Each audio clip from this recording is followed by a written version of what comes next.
Assalamualaikum warahmatullahi wabarakatuh. Halo, apa kabar semuanya? Semoga dalam keadaan sehat walafiat. Amin ya robbal alamin. Pada kesempatan kali ini, saya akan membahas tentang materi teks deskripsi. Teks deskripsi yang pertama adalah pengertian dari teks deskripsi, yang kedua tujuan dari teks deskripsi, ketiga ciri-ciri teks deskripsi, keempat jenis-jenis teks deskripsi, kelima struktur teks deskripsi, dan yang keenam adalah contoh dari teks deskripsi. Yang pertama, pengertian teks deskripsi. Teks deskripsi adalah teks yang melukiskan sesuatu sesuai dengan keadaan sebenarnya, sehingga pembaca dapat melihat, mendengar, merasakan, mencium apa yang dilukiskan itu sesuai dengan citra penulisnya. Tujuan dari teks deskripsi, tujuannya adalah menciptakan imajinasi pembaca sehingga ia seolah-olah melihat, mengalami, dan merasakan sendiri apa yang dialami oleh penulisnya.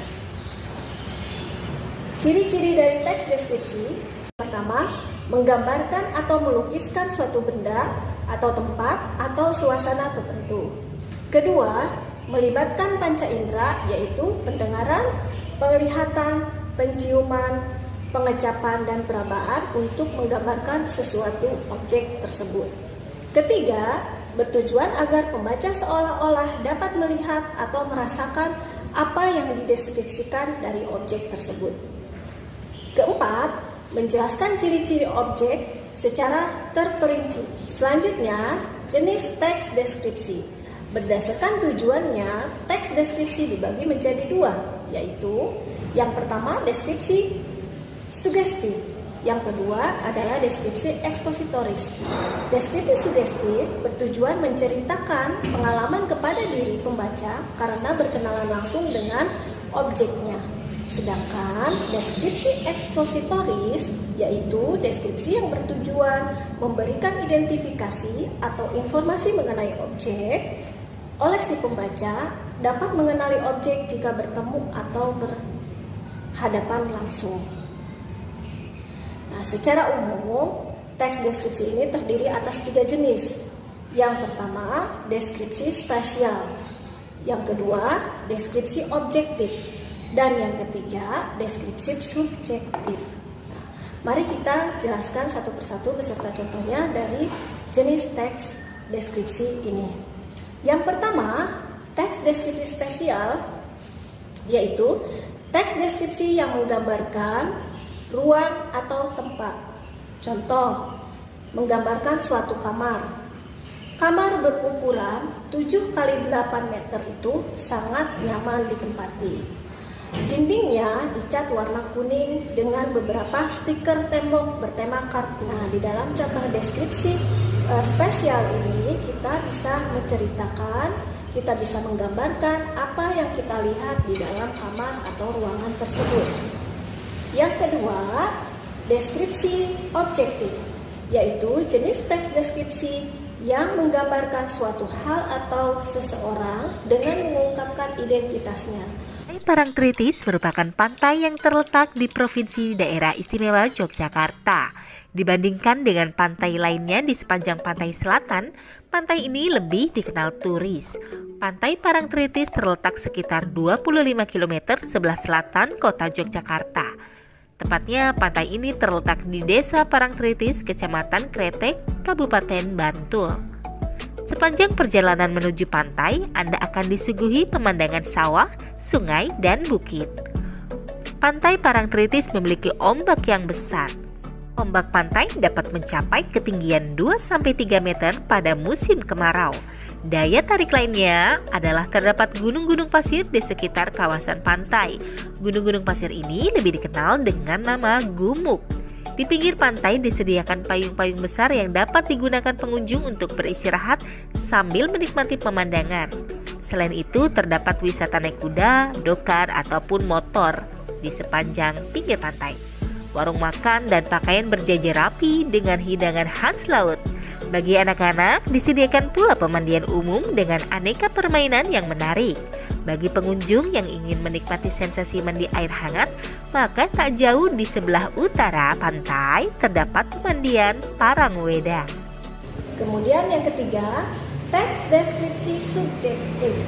Jenis teks deskripsi ini menggambarkan objek seperti tafsiran atau kesan tertentu atau perasaan pengarang terhadap hal tersebut. Contoh, mendeskripsikan seseorang. Ibu Dewi adalah salah satu guru favorit di sekolah. Biasanya saat mengajar, ibu menggunakan kacamata berbingkai kotak hitam dengan rambut sebahu yang diikat rapi.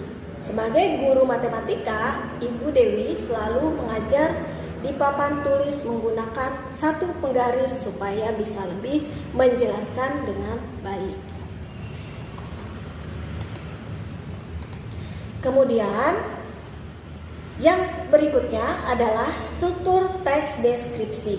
Nah, di dalam struktur teks deskripsi ini yaitu sebuah teks tentunya tidak bisa berdiri begitu saja, harus ada strukturnya. Jadi yang membangun sebuah teks yaitu struktur.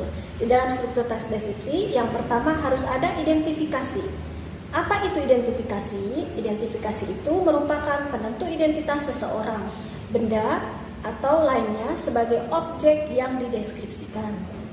Yang kedua, struktur klasifikasi. Di dalam klasifikasi ini penyusunan kalimat yang memiliki aturan dalam kelompok yang sesuai dengan kaidah atau aturan yang ditetapkan.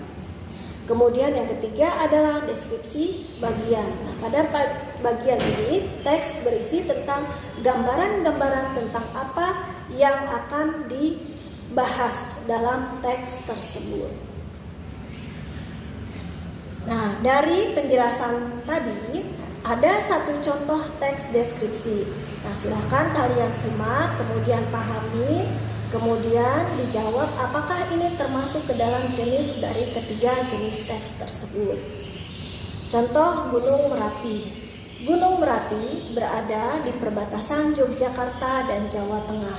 Secara geografis, Gunung Merapi terletak di perbatasan antara Provinsi Jawa Tengah, meliputi Boyolali, Magelang, dan Klaten, dan daerah istimewa Yogyakarta, Kabupaten Sleman. Gunung Merapi ini menjadi salah satu destinasi wisata favorit, memiliki ketinggian 2.930 meter. Dilihat dari aktivitasnya, Gunung Merapi adalah gunung yang paling sering meletus. Terakhir terjadi yaitu pada 1 Juni 2020. Namun, dari abu vulkanik ini Gunung Merapi, masyarakat sekitar mendapat anugerah lahan pertanian yang subur. Di sisi lain, mereka juga harus bersiap mengungsi bila status Gunung Merapi mengancam jiwa. Nah, dari contoh deskripsi tersebut termasuk ke dalam jenis teks deskripsi subjektif. Nah, demikian materi yang saya sampaikan, semoga bermanfaat.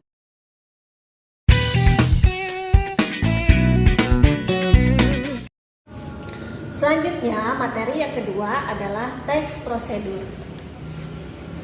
Pokok bahasan dari teks prosedur, yang pertama, pengertian teks prosedur, kedua, ciri dari teks prosedur, ketiga, unsur kebahasaan teks prosedur, keempat, jenis dan tujuan teks prosedur, dan yang kelima, struktur teks prosedur. Pengertian teks prosedur. Teks prosedur merupakan teks yang memberikan petunjuk agar seseorang dapat melakukan sesuatu hal atau suatu pekerjaan secara tepat. Ciri-ciri dari teks prosedur, yang pertama, panduan langkah-langkah yang harus dilakukan. Yang kedua, aturan atau batasan bahan atau kegiatan yang akan dilakukan. Yang ketiga, isi kegiatan yang dilakukan secara urut atau sistematis. Ciri-ciri yang keempat adalah menggunakan kalimat perintah atau kata kerja aktif. Yang kelima, menggunakan konjungsi untuk menurutkan atau mengurutkan kegiatan. Keenam, menggunakan kata keterangan untuk merinci waktu, tempat, dan cara. Unsur kebahasaan dalam teks prosedur yang pertama menggunakan kalimat perintah. Kemudian yang kedua penggunaan bentuk pasif atau untuk proses. Ketiga, penggunaan kriteria atau batasan. Keempat, penggunaan kata keterangan cara, keterangan alat, dan keterangan tujuan pada teks prosedur. Dan yang kelima, menggunakan kalimat saran atau larangan. Jenis-jenis dari teks prosedur. Yang pertama, teks prosedur untuk memandu cara menggunakan atau memainkan alat musik. Contoh, cara memainkan angklung. Nah, itu termasuk ke dalam jenis teks prosedur memandu cara menggunakan atau memainkan. Yang kedua, teks prosedur untuk memandu cara membuat. Biasanya, teks jenis ini untuk membuat suatu bahan makanan atau membuat sesuatu bahan atau cara serta langkah-langkah. Contohnya membuat makanan nasi goreng misalnya. Kemudian yang ketiga, teks prosedur dengan membantu cara melakukan sebuah kegiatan. Misalnya, cara menari atau cara menari tarian tortor atau cara melakukan gerakan-gerakan senam. Tujuan dari teks prosedur yaitu menjelaskan atau menerangkan cara untuk membuat atau melakukan sesuatu. Kemudian, di dalam teks prosedur terdapat strukturnya. Yang pertama, adanya tujuan. Kemudian, adanya bahan. Kemudian, adanya alat, beserta yang terakhir adanya langkah-langkah yang harus digunakan. Demikian teks prosedur yang saya sampaikan. Terima kasih.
adalah tentang cerita fantasi. Pengertian dari cerita fantasi yaitu cerita yang menggambarkan suatu hayalan atau imajinasi si pengarang, atau hayalan atau angan-angan ataupun rekaan. Ciri-cirinya adanya unsur keajaiban. Kemudian yang kedua, menggunakan latar yang bervariasi. Kemudian tokohnya unik, dan yang berikutnya adalah bersifat fiksi. Jenis dari cerita fantasi, yang pertama fantasi total, yaitu berisi fantasi pengarang terhadap objek tertentu. Semua yang terjadi pada cerita ini, baik tokoh, tempat, dan alurnya tidak terjadi pada dunia nyata. Jadi semua hanya rekaan atau hanya hayalan. Yang kedua, cerita fantasi irisan, yaitu cerita fantasi yang masih mengangkat unsur-unsur nyata seperti nama, kemudian tempat, atau suatu kejadian. Kemudian struktur pada teks cerita fantasi. Yang pertama, adanya orientasi. Di dalam orientasi ini terdapat pengenalan tokoh, latar, dan tema. Kemudian yang kedua, komplikasi, yaitu terjadinya konflik-konflik atau masalah-masalah yang melibatkan tokoh yang satu dengan tokoh yang lainnya. Ketiga, resolusi, yaitu penyelesaian suatu konflik. Keempat, koda, yaitu adanya perubahan sikap tokoh karena adanya kesadaran terhadap kesalahan yang dilakukan oleh tokoh-tokoh tersebut. Berikutnya, kaidah kebahasaan dari cerita fantasi. Yang pertama, menggunakan kalimat langsung. Contoh, "Hai kancil, mau kemana kau?" tanya musang. Nah, itu adalah contoh dari kalimat langsung yang terdapat dalam kaidah kebahasaan cerita fantasi. Yang kedua, di dalam cerita fantasi adanya penggunaan majas gaya bahasa. Majas atau gaya bahasa atau perumpamaan. Contohnya, gaya bahasa yang sering digunakan di dalam teks cerita fantasi adalah metafora. Contoh, singa adalah raja hutan yang ganas. Kemudian raja siang telah keluar dari peraduannya, yaitu kalau diartikan adalah matahari. Kemudian yang ketiga, kaidah kebahasaannya yaitu menggunakan konjungsi temporal atau kata hubung dengan menjelaskan waktu. Contoh, lalu, ketika, kemudian, tiba-tiba. Nah, itu adalah menggunakan konjungsi temporal. Kemudian, pada teks cerita fantasi terdapat juga unsur yang terkandung di dalam tubuh karya sastra tersebut atau cerita fantasi tersebut. Yang pertama adalah tema. Tema yaitu gagasan dasar untuk cerita. Kemudian yang kedua adalah tokoh. Nah, tokoh ini adalah tokoh-tokoh yang terlibat atau pelaku yang terlibat di dalam cerita tersebut. Nah, tokoh tersebut ada atau perwatakan. Ada yang protagonis dan ada yang antagonis. Kemudian yang C, latar. Latar ini atau tempat kejadian atau bisa juga disebut dengan waktu kejadian atau suasana kejadian. Kemudian adanya sudut pandang, yaitu cara pandang pengarang sebagai sarana untuk menyajikan tokoh, tindakan, latar, dan berbagai peristiwa yang membentuk cerita dalam sebuah karya fiksi kepada pembaca. Kemudian adanya alur. Alur yaitu jalan sebuah cerita. Serta yang terakhir adalah amanat, yaitu pesan moral yang terdapat di dalam cerita tersebut. Demikian materi dari teks cerita fantasi yang saya sampaikan. Terima kasih.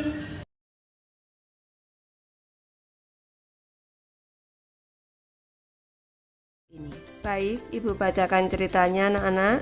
Judulnya adalah Bola-Bola Waktu oleh Rakma Subarna. Ivan menendang kerikil di jalan dengan kasar hingga terpelanting berhamburan. Debu mengepul dari kerikil-kerikil itu. Lagi-lagi ia dijadikan bahan tertawaan. Ini semua gara-gara kue basah ibu. Setiap hari Ivan harus bangun pukul 3:30 pagi dan membantu ibu membuat aneka kue basah. Ivan juga harus pergi lebih pagi untuk mengantarkan kue-kue itu ke beberapa warung menuju sekolah. Hal yang paling memalukan, Ivan menitipkan kue itu juga ke kantin sekolah. Ketika Viam, anak paling usil di kelasnya tahu, ia segera mengejek Ivan. Dan begitu Viam memulai, julukan tukang kue untuknya pun langsung diikuti teman-teman sekelas. Seolah belum cukup memalukan, bangun pagi dan rasa lelah bekerja sejak subuh membuat Ivan sering tertidur saat pelajaran. Wah, tukang kue mau alih profesi jadi tukang tidur, ejek Viam yang memancing tawa sekelas. Ivan masih menendang kerikil-kerikil itu. Aku tidak mau lagi, teriak Ivan dalam hatinya. Aku tidak mau lagi berjualan kue. Aku ingin menjadi anak SMP yang keren dan dikagumi oleh teman-temanku. Kau yakin? Ivan menengok. Seorang pria berkerudung hitam memandangnya. Bibir pria itu tersenyum ramah. Di meja di hadapannya tergeletak aneka bola warna-warni. Ivan memandang pria itu sambil mengerutkan alisnya. Apakah dia peramal? Tanya Ivan dalam hati. Kau ingin melihat apa yang terjadi apabila kau berhenti berjualan kue? Ragu-ragu Ivan mengangguk. Ia lalu mengambil bola merah yang disodorkan pria itu. Seketika tubuhnya terasa ringan, dunia di sekitarnya berputar. Ivan terkesiap. Ia terbangun di sebuah kamar yang terasa asing. Dengan heran ia menatap Nina dan Danu adiknya. Mengapa mereka tidur di sini? Ivan menatap sekeliling. Kamar itu sempit, pengap dan terutama sangat berantakan. Barang-barang miliknya tergeletak di mana saja, sementara tumpukan buku koleksi Nina dan mainan Danu memenuhi sudut-sudut kamar. Pukul 6, aku terlambat untuk membuat kue. Ivan segera berdiri dan keluar kamar. Kamu sudah bangun, Van? Suara ibu menyapanya. Mata Ivan membelalak lebar melihat kerut-kerut yang bertambah di wajah ibu dan kelelahan yang tergambar jelas di sana. Syukurlah, ibu pergi dahulu ya, jangan lupa antar adik-adikmu ke sekolah. Ivan termangu, ia menatap sosok ibu yang membawa kotak-kotak berisi aneka kue basah. Jadi tampaknya mereka masih berjualan kue basah. Hanya kali ini ibu tidak meminta bantuannya. Akhirnya Ivan terbebas dari tugasnya. Lalu di mana ayah? Biasanya ayah yang mengantar ibu untuk pergi berjualan. Ivan memandang ke sekeliling ruangan. Saat itulah Ivan menatap sebuah foto berbingkai hitam di dekat meja makan. Di dalamnya wajah lelah ayahnya tersenyum ramah. Van, nanti siang jangan lupa latihan basket ya. Minggu depan kita lawan SMP Bina Bangsa. Ivan hanya mengangguk lesu. Sekarang ia tahu ia berada di tahun 2022. Tidak ada lagi teman-teman sekelas yang mengejeknya. Malah bisa dikatakan ia memiliki cukup banyak teman. Nilai-nilainya bukan yang terbaik, tetapi bukan pula yang paling jelek. Ia berhasil masuk tim basket selama 2 tahun berturut-turut. Semua tampak sempurna. Namun, mengapa Ivan menyesal berada di tahun ini? Tadi pagi ia mengetahui bahwa ayahnya tidak lagi bersama mereka. Ayah meninggal karena sakit. Kata ibu, ayah sering mengabaikan sakit yang dideritanya dan berkeras membantu ibu. Ayah bahkan menolak tawaran ibu untuk membayar seorang pekerja. Ayah ingin hasil penjualan kue ditabung untuk biaya kuliah Ivan nanti. Evan, apakah ibumu sudah sembuh? Mamaku ingin pesan kue basah untuk arisan. Tetapi ibumu bilang ia sedang tidak enak badan. Perkataan Haryo menyadarkan Ivan lagi dari lamunannya. Ivan menunduk. Ia teringat wajah menua dan lelah ibunya tadi pagi. Bahkan ibunya tidak mengatakan kepadanya bahwa ia sedang sakit. Ivan menelungkupkan kepala di atas meja. Andai saja penyesalan bisa memutar kembali waktu, ia lebih memilih membantu kedua orang tuanya berjualan kue. Matanya terasa panas, kepalanya terasa berputar. Ivan mengerjap. "Van, kamu gak apa-apa, Van?" Suara Haryo terdengar cemas dan makin jauh. Lalu segalanya gelap. Seseorang mengguncang tubuhnya lembut. "Ivan, bangun nak." Ivan memicingkan mata. Ia mengenal suara tegas tetapi lembut itu. "Ayah, syukurlah." Ivan segera tersadar dan memeluk ayahnya erat. Wah, tadi kamu mimpi buruk ya?" Pagi masih gelap saat Ivan melihat keluar jendela. Ivan tahu ia harus bangun lebih pagi karena mereka mendapat pesanan kue untuk acara pernikahan dan rapat di kantor RW. Memikirkan pesanan kue itu, Ivan melompat dari tempat tidur dengan penuh semangat. "Ayah, ibu tahu nggak? Kue-kue basah buatan ibu ini banyak yang suka loh," cerita Ivan. Untuk sesaat, ayah dan ibu saling memandang dan menyimpan senyum geli. Mungkin mereka heran melihat Ivan yang tak lagi menggerutu dan malas-malasan saat membantu. Aku serius loh ini," tambah Ivan lagi melihat reaksi kedua orang tuanya. Ayah tergelak. Ia mengusap kepala Ivan dengan lembut. "Tentu saja kami tahu, ini kan resep warisan turun-temurun." Tepat pukul 5, kue-kue basah nan cantik telah siap. Harum manis kue memenuhi rumah. Meski lelah, Ivan merasa bangga melihat kue-kue yang baru ditatanya. Rasanya ia makin mahir menata kue-kue ini. "Van, tolong masukkan setiap jenis ke dalam kotak untuk pesanan kawinan dan Pak RW ya. Biar ayah yang menyiapkan untuk dibawa ke pasar. Ibu mau membuat sarapan dulu sebelum adik-adikmu bangun," kata ibu. Ivan mengangguk. Saat memasukkan kue-kue ke dalam setiap kotak, sebuah ide melintas dalam benaknya. Masih ada 30 menit sebelum ia harus bersiap ke sekolah. Ivan mengambil selembar kertas, lalu segera menggambar sebuah kotak berisi aneka kue cantik. Camilan cantik akhir minggu. Begitu Ivan memberi judul gambar tersebut. Di bagian bawah gambar, Ivan menulis, "Untuk pemesanan hubungi Ivan kelas 7B." Oh, let me up with a bright smile on now. Put me in the dark, so won't get lost now. To the moonlight, eyes you, Maria right now. You look into my